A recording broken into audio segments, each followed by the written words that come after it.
గతంలో మీకు ఎలా అనిపించింది, ఇప్పుడు ఇసుక ఎలా అనిపిస్తుంది? ఇసుక రేట్ అయితే రెవెన్యూబుల్ గానే ఉన్నాయి.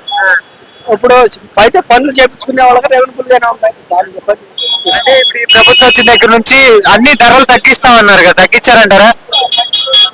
తగ్గించారు. ధరలన్నీ తగ్గినాయి బాగానే.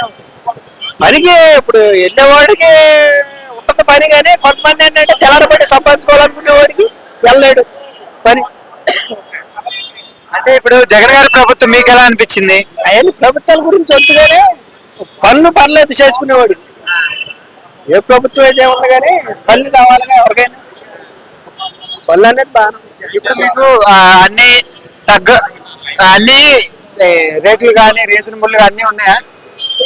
మరి చంద్రబాబు నాయుడు గారు చెప్పినట్టు చేశారని అంటారా? చేసినట్టేగా. పర్లేదు, ఇసుక రేట్లు ఇసుక ఫ్రీ అన్నారు. ఇసుక రేగులుగా దొరుకుతుందా చేపించుకునేవాడికి, అది ఇంకా తర్వాత సంగతి. మీరేం చెప్తారు చంద్రబాబు నాయుడు గారి గురించి? పర్లేదనే చెబుతారు ఎవరు చెప్పినా. రేణుబుల్గానే కూటమి ప్రభుత్వం అంటే మాట ఇచ్చారు కాబట్టి పర్లేదు. జగన్ గారు ఎందుకు అసెంబ్లీకి పోవట్లేదు అంటారు? ఇక అవన్నీ అసెంబ్లీలు గొడవలు ఎత్తులే, మనకే మన పని గురించి చూసుకోవాలి. అసెంబ్లీ దాకా మనం ఎత్తుకొని మన పని వరకు మాట్లాడుకుంటాం. పనులు చేసుకునేవాడు పర్లేదు, ఇసుక ఫ్రీ అయింది. గతంలో మరి మీకు పనులు ఎలా ఉన్నాయి?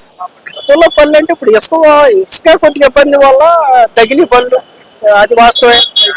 ఇప్పుడు ఎవరిని అడిగింది తెలిసిందే కదా, తెలవదే లేదుగా. అప్పటికి ఇప్పటికి ఇసుక రేటు మారిందా? ఇప్పుడు చాలా మారుతుంది. 7,000 8,000 ఇసుకే వాళ్ళు 2,000 2,300 వస్తుందిగా. వాళ్ళు తాడరు లోకల్లో 2,500 నుంచి ఎక్కువ లేదు. ఎవరైనా పని చేయించుకున్న వాళ్ళు తాడు వాళ్ళే ఇంటికి వస్తున్నారు, మేము వేస్తామని. అంతకితం అయితే వాళ్ళ చుట్టూ తిరగాలి ఓనరు. ఇవాళ ఇప్పుడు ఇంటి తిరుగుతున్నారు. నిన్న పని చేస్తుంటే తాడు వాళ్ళు 4 వచ్చారు, ఇసుక కావాలి ఇసుక కావాలని. ఇసుక అనేది ఇబ్బంది ఏం లేదు, ఇసుక రీజనబుల్ గానే ఉంది. అప్పుడు